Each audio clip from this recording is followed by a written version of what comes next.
ने हिमाकत की हमारी तारीख का सबसे स्याह वक्त 30 साल से बैठा हुआ है लंदन के अंदर एक दहशतगर्द, उसको ड्रोन मारेंगे तो क्या वो इजाजत दे देंगे? वज़ीर-ए-आज़म साहब से क्यों नहीं शरीक हो रहे? तय किया जा रहा है कि जो डिफेंस कम्युनिटी मेंबरान है उनको बुलाया जाएगा। वज़ीर-ए-आज़म पाकिस्तान हमेशा जब भी जिस इजलास में अपोजिशन हो तो वो इससे पहले भी नहीं आते।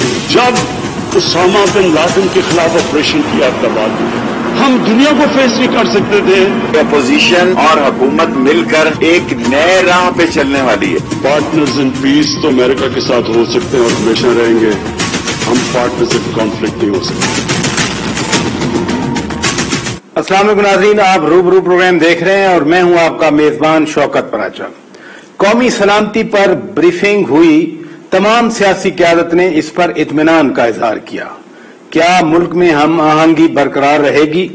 अमरीकी अफवाज ने आज बगराम एयरबेस भी अफगान नेशनल डिफेंस फोर्सेज के हवाले कर दिया। क्या अमन आएगा? क्या वहां पर खाना जंगी तो नहीं होगी? क्या अफगान धड़े मिलकर अपने मुल्क के मुस्तकबिल का फैसला करेंगे या फिर वहां पर खून कत्लो गारत उसी तरह होगा जैसे माजी में होता रहा? अहम क्वेश्चन हमारे लिए यहां इस्लामाबाद में बैठकर यह भी है कि पाकिस्तान पर असरात क्या पड़ेंगे, क्योंकि वजीर आजम इमरान खान तो कहते हैं कि पाकिस्तान का सबसे बड़ा दहशतगर्द तो गुज़श्ता 30 साल से लंदन में बैठा हुआ है। क्या हम वहां पर ड्रोन मारेंगे? उसामा बिन लादेन को यहां पर 2011 में पकड़ा गया, मारा गया। वजीर आजम इमरान खान ने अपनी तकरीर में उस वक्त की जो पाकिस्तान की क़यादत थी उस पर तनकीद भी की और साथ साथ वो ये भी कहते रहे कि पाकिस्तान ने तो बहुत कुर्बानियां दी हैं। हम इन अमूर पर बात करेंगे और the most relevant person to these topics आज हमारे रूबरू हैं। जी हां, साबिक वफाकी वजीर दाखिला सेनेटर रहमान मलिक साहब, बहुत शुक्रिया मलिक साहब, आपने वक्त दिया। और इक्का दुक्का वाकयात से बढ़कर अब मसलसल दहशतगर्दी के वाकयात सर उठा रहे हैं। बलूचिस्तान में गुज़श्ता रात दहशतगर्दी का वाकया हुआ और पहले भी होते रहे, पहले भी एफसी के जवान शहीद किए जाते रहे। लाहौर में दहशतगर्दी का वाकया हुआ ऐन उस दिन जब पाकिस्तान की नेशनल इंटेलिजेंस कोऑर्डिनेशन कमेटी का इजलास हो रहा था और फिर जवाबुल जवाब ये भी दिया गया कि हमारी इंटेलिजेंस ने उन तमाम मुजरिमों को पकड़ लिया। क्या कहेंगे आप? बिस्मिल्लाहिर्रहमानिर्रहीम। पराचा साहब, बेशतर कि मैं आपको आपके सवाल का जवाब दूं, मैं उन शोहदा के लिए दुआ करना चाहूंगा जिनकी शहादत लाहौर में हुई और वो जो जख्मी हुए कोयटा एयरपोर्ट के करीब कानवाय पे हमले में, उनके लिए दुआ करूंगा कि अल्लाह मियां उनको जल्द अज जल्द सेहत अता फरमाए। हैविंग सेड सो, ये एक कंटिन्यूस प्रोसेस हुआ टेररिज्म का जो अभी तक नहीं रुका और उसकी वजह यह है कि इंडिया का और अफगानिस्तान की इंटेलिजेंस एजेंसी का जो गठजोड़ है वो साबित होता है और साबित हुआ। हाजी गुल जिसने ये धमाका किया, गाड़ी छोड़ के आया और गाड़ी उसने कहां से ली, उसके जो कनेक्शन निकल रहे हैं वो अफगानिस्तान से आए और अफगानिस्तान से आगे राह के साथ मिलते हैं। तो बेसिकली राह कोई भी मौका नहीं छोड़ेगी पाकिस्तान को इन्फ्लिक्ट करने के लिए।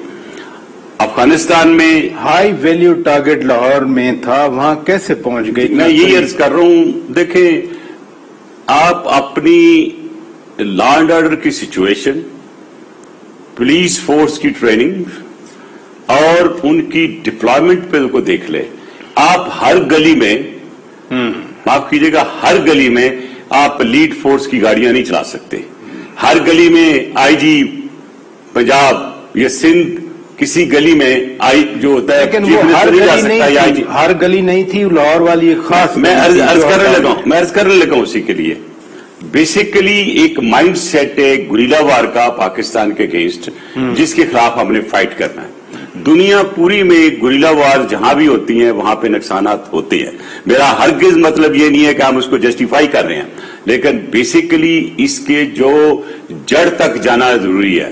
मिसाल के तौर पे जो इंटेलिजेंस नेटवर्क है, खासतौर आईबी है, दूसरी एजेंसीज हैं, उनको ये देखना होगा कि जो इंटेलिजेंस है रॉ और एनडीएस, उनके तल्लुकात किन किन लोगों के साथ है और वो कौन कौन से लोग हैं जिनको पैसे दे रहे हैं। اور آپ کو پتا یہ کہ معاملہ کل میری اطلاعات کے مطابق اٹھایا گیا تھا کل یہ، اور بڑا اچھا جواب دیا آرمی چیف نے، اور جو جواب ہونا چاہیے تھا وہی جواب دیا گیا. تو بیسیکلی وہ لوگ جو پیسے لے کے پاکستان کی تباہی کی طرف کو لے جانا چاہتے ہیں، ہمیں ان کو روکنا ہوگا. لیکن میں ایک چیز عرض کر رہا ہوں تھوڑی سی آپ کسی بات پہ ہی، کیونکہ آپ نے بات کی ہے بریفنگ کی، تو کل جو بریفنگ ہوئی اور آپ کہہ رہے ہیں کہ اللہ کرے اچھے طریقے سے یہ جو ایک پولیٹیکل کنسنسس آیا ہے وہ آگے چلے. ملنے سے پولیٹیکل کنسنسس نہیں ہوتا. اب دیکھنا یہ ہے کہ پولیٹیکل موو کیا ہوتی ہے. پولیٹیکل موو کیا ہو گئی ہے کہ سارے جب کٹھے بیٹھ کے ملے تو کیا خیال ہے یہ پرائم منسٹر کی یہ ڈیوٹی نہیں تھی، یا اسپیکر کی یہ ڈیوٹی نہیں تھی، یا چیئرمین سینٹ کی یہ ڈیوٹی نہیں تھی کہ وہ ابھی تک جوائنٹ ہاؤس ان کانفرنس کیمرہ بلا لیتے، سب کے ساتھ ڈسکس کرتے، اور ڈسکس کرنے کے بعد ایک ٹاسک فورس بناتے ایم این ایز کی، سینیٹرز کی، ایک افغانستان کے لیے، ایک کشمیر کے لیے، اور ایک جو ہماری فارن ریلیشن کے لیے. اللہ حافظ ہے جو ہمارا باہر ہو رہا ہے، we have lost almost everything. تو لہٰذا اگر پارلیمنٹ سے کام لینا ہے اور پارلیمنٹ واقعی سنسیئر ہے یا پارلیمنٹ امپاور ہے، تو دیکھنا یہ ہے کہ وہ اپنی فورسز کی بیک اپ سپورٹ کیسے کرتے ہیں. آپ این ڈی ایس کی بات کر رہے ہیں، آپ راہ کے گٹھ جوڑ کی بات کر رہے ہیں، یہ درست ہے، لیکن وزیر اعظم صاحب قومی اسمبلی میں تقریر کرتے ہوئے کہتے ہیں کہ پاکستان کا سب سے بڑا دہشت گرد گزشتہ 30 سال سے لندن میں بیٹھا ہوا ہے. دیکھیں اگر وہ وہاں بیٹھا ہوا ہے اور ساری حکومتوں نے کوشش کی ان کو لانے کی، وہاں کا قانون یہ ہے پراچا صاحب کہ کسی کے خلاف اگر کیس ہوتا ہے اور آپ اس کی ایکسٹریڈیشن مانگتے ہیں، despite you have extradition treaty, دو ہمارے ساتھ یو کے کی نہیں ہے، جس ملک میں ڈیتھ پینلٹی ہے وہاں کا قانون اجازت نہیں دیتا کہ کسی سبجیکٹ اس ملک میں ڈپورٹ کیا جائے. میں ذرا بات کرتا ہوں. آپ نے کہا کہ گزشتہ حکومتوں نے کوشش کی، آپ کے تو وہ اتحادی تھے. میں تو شروع کہہ رہا ہوں جب کبھی اتحادی بھی نہیں تھا، میرا تو نام و نشان نہیں تھا سیاست میں اس وقت. جنرل پرویز مشرف کی حکومت کے بھی وہ اتحادی تھے. کر رہا ہوں نا کہ ابھی بھی جس کا نام لے کے وہ کہہ رہے ہیں ان کی پارٹی ایم کیو ایم کے ساتھ پی ٹی آئی نہیں بیٹھی کٹھی. تو بہرحال بہت سی ایسے کمپرومائز ہوتے ہیں جو سیاست میں کیے جاتے ہیں اور وہ عمران خان کو بھی کرنے پڑے. لیکن عمران خان یہ کیسے سوچ رہے تھے کہ جی کیا ہم ادھر ڈرون ماریں گے؟ اب وہ تو سوال عمران خان کو آپ کر سکتے ہیں اور پرائم منسٹر اس کا جواب دیتے ہیں، لیکن اس کے پیچھے کوئی اور ایک خلچ تھی جو میں اگر اجازت دے تو میں پلیز آپ کو بتا دیتا ہوں، شاید یہ بریکنگ نیوز کے طور پر نہ چلی جائے. دیکھیں پاکستان پوری کوشش کر رہا ہے، یعنی کہ پریزیڈنٹ گورنمنٹ کہ کسی طریقے سے نواز شریف کو یہاں لے آئے. اچھا ٹھیک ہے، اور آپ کے ہی پروگرام میں میں نے پورے لا کی تشریح کی تھی. جی مجھے یاد ہے. وہ واپس پاکستان نہیں لا سکیں گے. کیا تھا میں نے میری انفارمیشن بڑی ریلائبل انفارمیشن کے مطابق عمران خان کی جو دوستی ہے بورس جانسن کے ساتھ، اس کی امام پہ انہوں نے کہا تھا کہ میں وزٹ کروں گا، اور انہوں نے میسج بھی بھیجا، اور میسج یہ تھا کہ میں آؤں گا اور آپ کے ساتھ میں ایک ایم او یو سائن کروں گا، اس کے بعد آپ نواز شریف کو میرے ساتھ روانہ کرتے.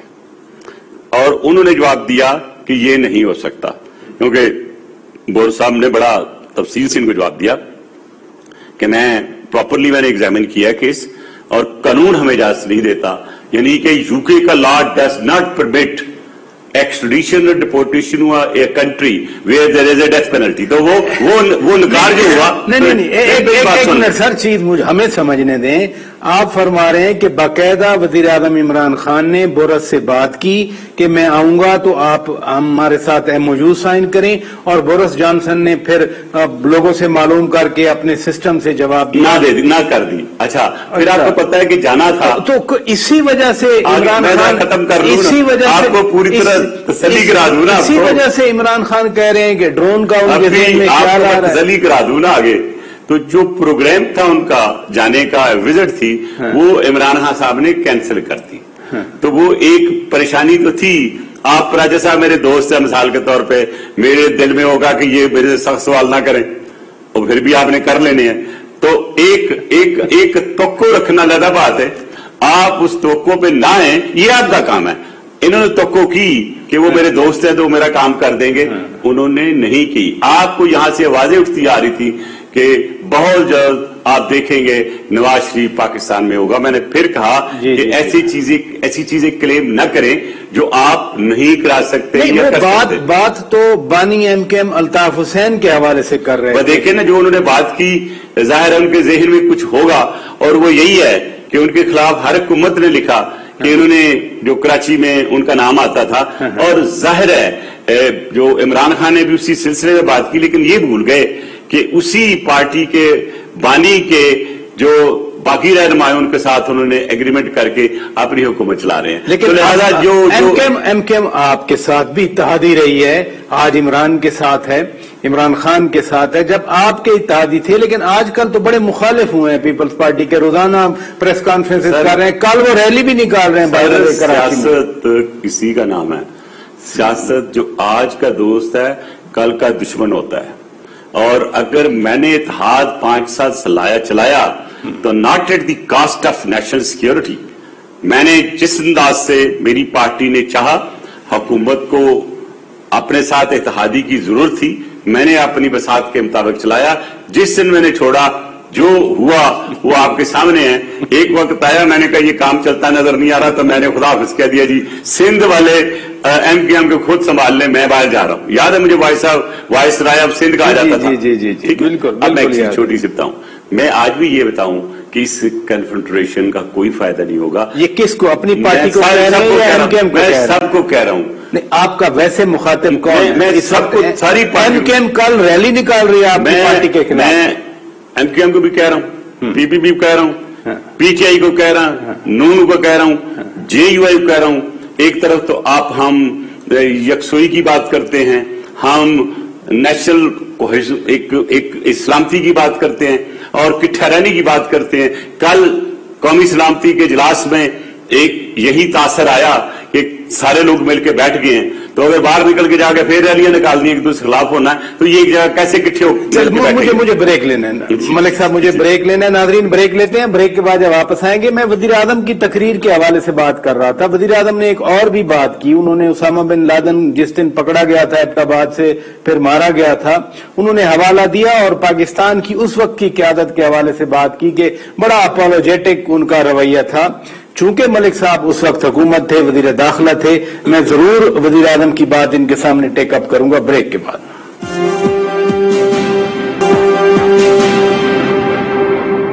ویلکم بیک ناظرین, آپ روبرو پروگرام دیکھ رہے ہیں اور ہم بات کر رہے ہیں کل یعنی گزشتہ رات قومی سلامتی پر بریفنگ دی گئی. بہت سارے سلامتی کو چیلنجز ہیں. سابق وزیر داخلہ سینیٹر رحمان ملک صاحب ہمارے ساتھ موجود ہیں. ملک صاحب, بریک پر جانے سے پہلے میں وزیر اعظم صاحب کی تقریر کے حوالے سے بات کر رہا تھا. ایک پہلو تو ہم نے ڈسکس کر لیا, بٹ اسامہ بن لادن کے حوالے سے بھی انہوں نے باتیں کی. وہ کہہ رہے تھے کہ اس وقت یہ حکومت اپولوجیٹک تھی, معذرت خانہ رویہ تھا. جی فراچا صاحب, او بی ایل جو ہے وہ امریکہ کا دیا ہوا تحفہ تھا اور جس انداز سے وہ تحفہ لے کے گئے واپس وہ بھی آپ کو معلوم ہے. اور جو ٹیکنالوجی انہوں نے استعمال کی جس میں آپ لو فلائنگ میں بھی آپ کسی بھی جہاز کو ڈیٹیکٹ نہیں کر سکتے, انہوں نے جس طرح اندھیرے میں وار کیا وہ ساری دنیا کو پتا تھا. ہم نے اوپنلی پروٹیسٹ کیا اس کو, اور as a interior minister I was the one who ordered a commission headed by justice Javed Iqbal. اس کی رپورٹ آپ انسسٹ کریں نا ان کو.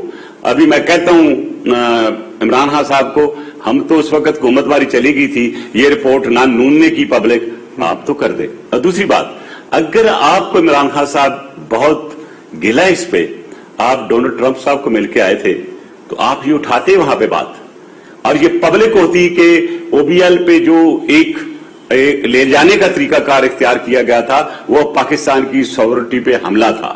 تو اگر یہ چیز ان کے نوٹس میں لے کے آتے اور جب یہ بات کر رہے تھے وہاں پہ یونائٹڈ نیشن میں تو یہ بھی وہاں پہ بات کرتے تو آج ہم کہتے کہ یس he had taken a step which was required to be taken by the Prime Minister. لیکن وزیر اعظم عمران خان یہ بھی کہتے ہیں کہ دہشت گردی کے خلاف جنگ میں امریکہ کا ساتھ دینا ایک حماقت تھی. اچھا, آپ مجھے یہ بتائیں کہ میں بھی کہتا ہوں کہ حماقت ہے, میں ان کے ساتھ اس پہ بالکل ایگری کرتا ہوں. کس نے ساتھ دیا, کیسے شروع ہوا؟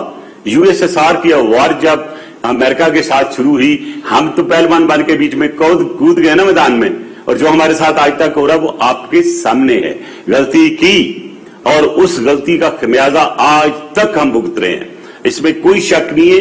कोई भी जो पाकिस्तान का हमदर्द है, जो हालात और वाकयात को समझ सकता है, एनालिसिस कर सकता है, वो ये कह सकता है कि हमें उस जंग में नहीं घुसना चाहिए था। उसी जंग की वजह से आपको पता है आए जहादी आए, उसी जंग की वजह से तालिबान आए, जिनको मैं बनाना पड़ा। मैं आज भी कह रहा हूं, इसलिए कि उधर इंडिया ने नॉर्दर्न अलायंस से लेके वो अपनी पूरी फौजियां आगे बढ़ रहा था हमारी तरफ, तो एक उसको तरीका था। और ये सिर्फ पाकिस्तान नहीं, अमेरिका ने उनको रिकॉग्नाइज किया, उनको सपोर्ट किया, व्हाइट हाउस में एंटरटेन किया। You know it that very well, it's a matter of record. आज तो वजीर आजम इमरान खान खड़े होकर बाकायदा कह रहे हैं कि हम अपनी खुद मुख्तारी पे कोई समझौता नहीं करें, अड्डे नहीं देंगे। वो बार बार कह रहे हैं कि उन्होंने जो अल्फाज नहीं किए, देंगे। 2 सेंटेंस में अर्ज कर देता हूं जी। एक, उन्होंने कहा कि हम अड्डे नहीं देंगे, लेकिन स्पेस के मतलब सोचा जा सकता है। दुनिया में space is more important than अड्डास। अड्डे के लिए तो एक एरिया होता है ना, 10-30 किलोमीटर। स्पेस तो खुली है ना? नहीं सर, नहीं, ऐसी बात नहीं है। जब ये मुआहदा हुआ था जनाब मुशर्रफ का और अमेरिका का, उन्होंने कहा था कि ये स्पेस पाकिस्तान की सिर्फ हम या जो डेजिग्नेटेड जहाज हैं वो इस्तेमाल कर सकेंगे, आप ये ओपन स्पेस नहीं रखेंगे। फॉर एग्जाम्पल, एक जहाज अगर उड़ा है रशिया से, तो वो आके परमिशन लेता है कि मैंने लैंड करना है, अपनी स्पेस पे जाना है, तो आप दे देते हैं। लेकिन अब उस वक्त से ये चीज नहीं है। तो बेसिकली मैं ये समझूंगा कि वो जो इन्होंने एक अंडरस्टैंडिंग दी थी अमेरिका, वो फिर एग्जिस्ट करती है। और दूसरा, आजकल अगर आप देखें जो मॉडर्न वॉर है, जो टेक्नोलॉजी है, उनके जो वॉरशिप्स हैं, उनमें सर जहाज लैंड होते हैं और एक बे जो उन्होंने बनाया होता है उसके ऊपर एक वक्त 25-30 जहाज होते हैं। उनको क्या जरूरत है ड्रोन की? वो आ जाएंगे गल्फ में किसी जगह से खड़ा करके, अगर उन्हें क्रूज मिसाइल फेंकने हैं वहां पे लड़े से, जैसे उन्होंने कहा है कि अगर तालिबान आगे बढ़े काबुल की तरफ तो अमेरिका उनको अटैक कर सकता है, उन पर हमला कर सकता है, तो वो क्रूज मिसाइल ही होंगे या वो ड्रोन्स होंगे। ड्रोन्स के लिए भी the space has to be from Pakistan. ये टेक्नोलॉजी तो अमेरिका के पास उस वक्त भी थी जब जनरल परवेज मुशर्रफ की हुकूमत थी या आपकी हुकूमत थी, तो ये उस वक्त तो नहीं हुआ। नहीं सर, नहीं हुआ ना, मुशर्रफ साहब ने। तो फिर इधर बेस देने की जरूरत क्या थी? स्पेस की इसलिए उन्होंने दिया है कि उनको लॉजिस्टिक की जरूरत थी जंग लड़ने के लिए।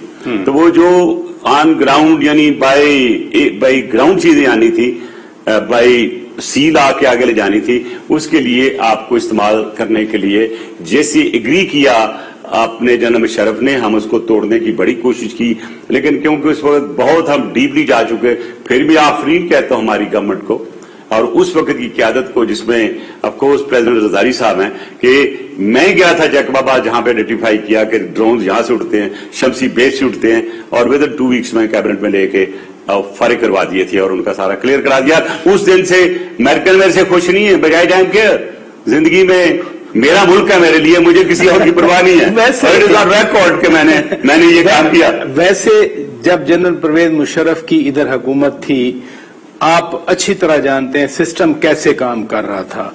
आज इमरान खान की तरफ से जनरल परवेज मुशर्रफ पर इस तरह से तनकीद करना, ये क्या वजह लगती है? ये देखिए, मैं एक अर्ज करूं कि जो भी एक्शंस एट ए गिवन टाइम होते हैं, जो गवर्नमेंट भी लेती है, आप इस तरह ले लें कि वो मजबूरी होती है, कुछ हालात ऐसे होते हैं, कुछ आपके प्रोटोकॉल्स ऐसे होते हैं, कुछ आपकी मजबूरियां होती हैं।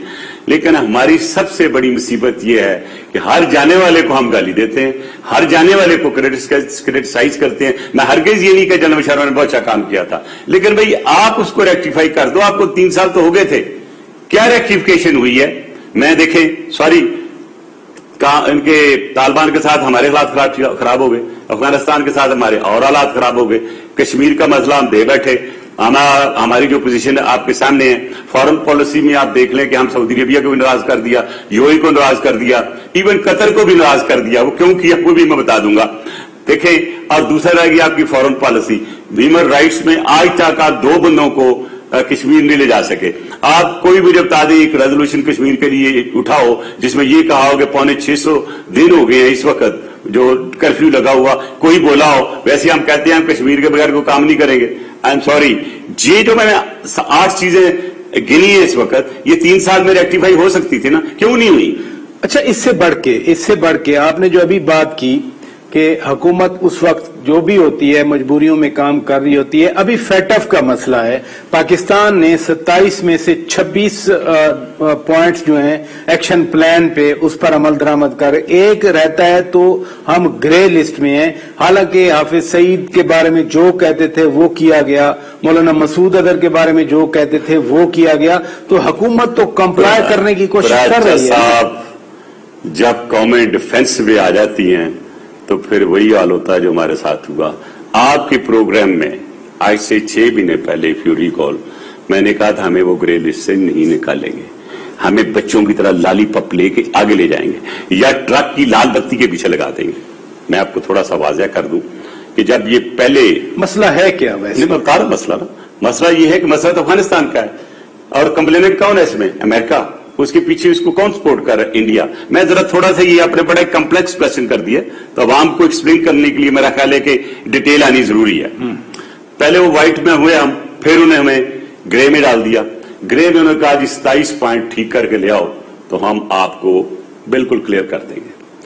जो शोरो होगा और जो पाकिस्तान की सियासत में फैटफ की वजह से हलचल मची वो आपके सामने है। और मैं you know that I use to tackle ये जो जितने भी लॉ एंड ऑर्डर के एक्ट बने, फैटफ के उसमें मेजर रोल था मेरा।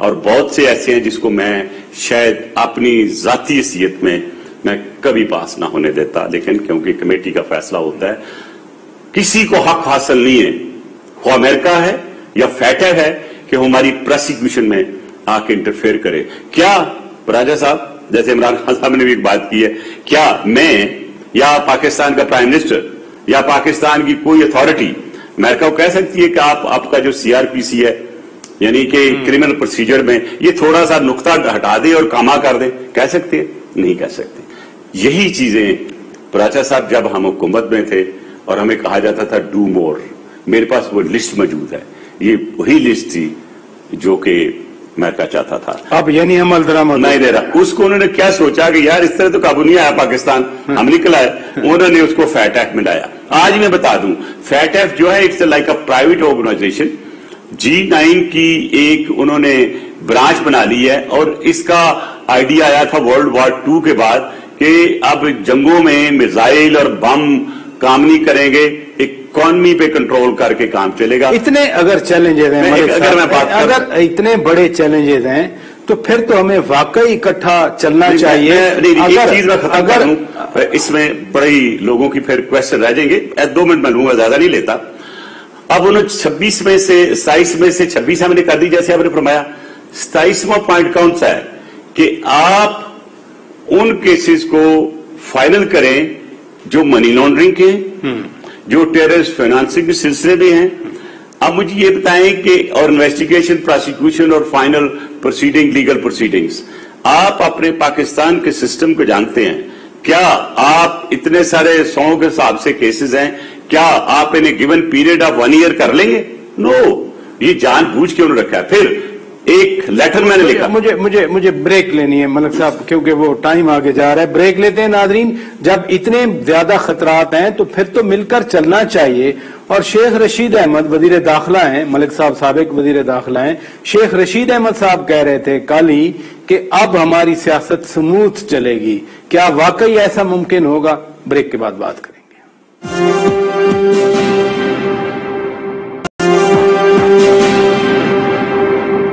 वेलकम बैक नाजरीन, आप रूबरू प्रोग्राम देख रहे हैं। मलिक साहब, बात हो रही थी चैलेंजेस पाकिस्तान को हैं, तो इसलिए तो वजीर दाखिला शेख रशीद अहमद कहते हैं कि अब हम स्मूथली आगे चलेंगे, मिलजुल कर चलेंगे। है ऐसा चांस आपको लगता है? पहले अपनी बात धूरी छोड़ी और मेरा है ये जरा थोड़ा सा मेरे साथ भी और आवाम के साथ भी नाइंसाफी होगी।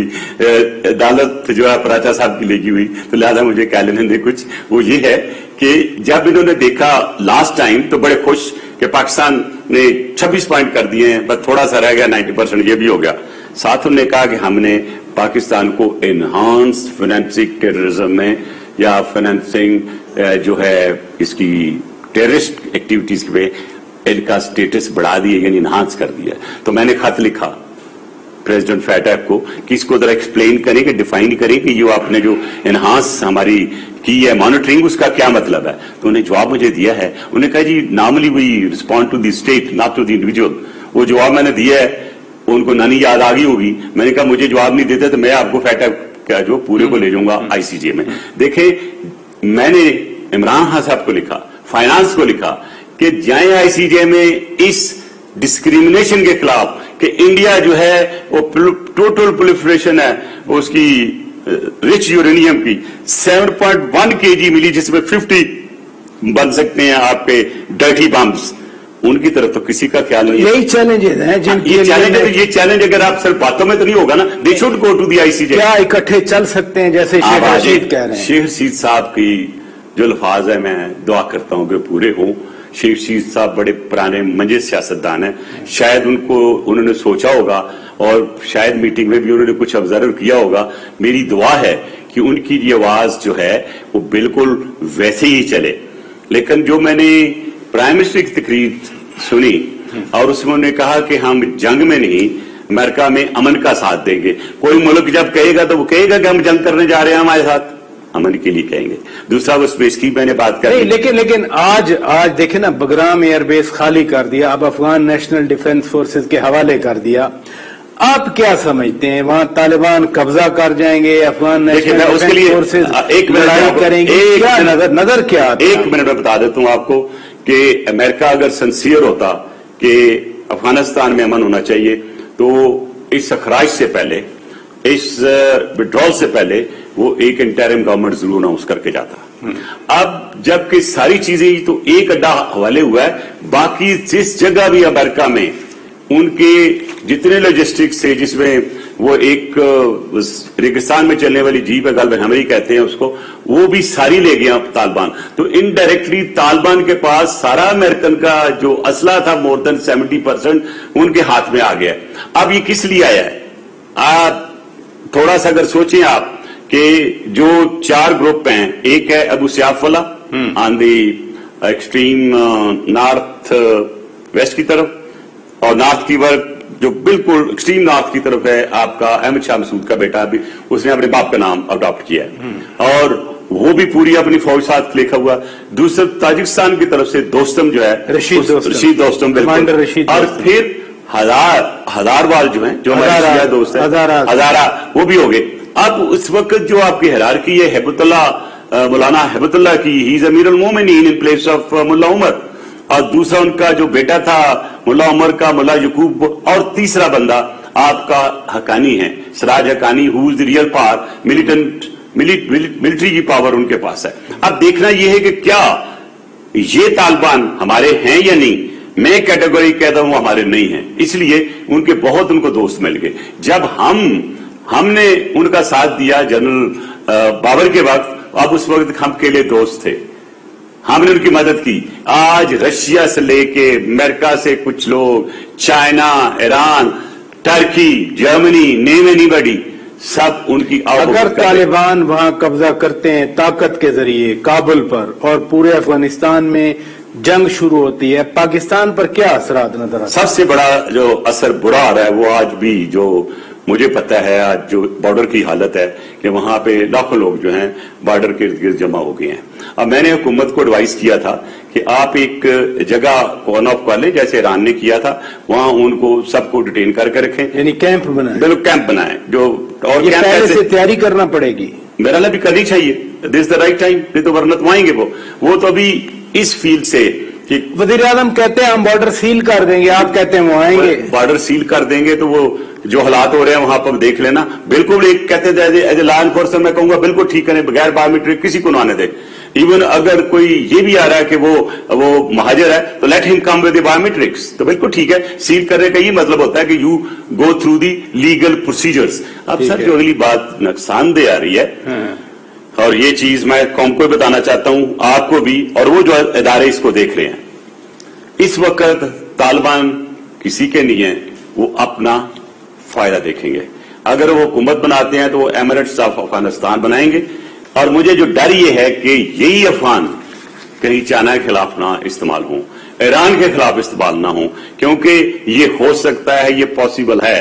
اب سب سے بڑا چائنا تو مین سٹیک ہولڈر بنا ہوا ہے ہمارے تو سر، وقت بدلتے ہوئے بہت تھا نا، ہم بڑے مین سٹیک ہولڈر کہا کرتے تھے اپنے آپ کو، کدھر گئے؟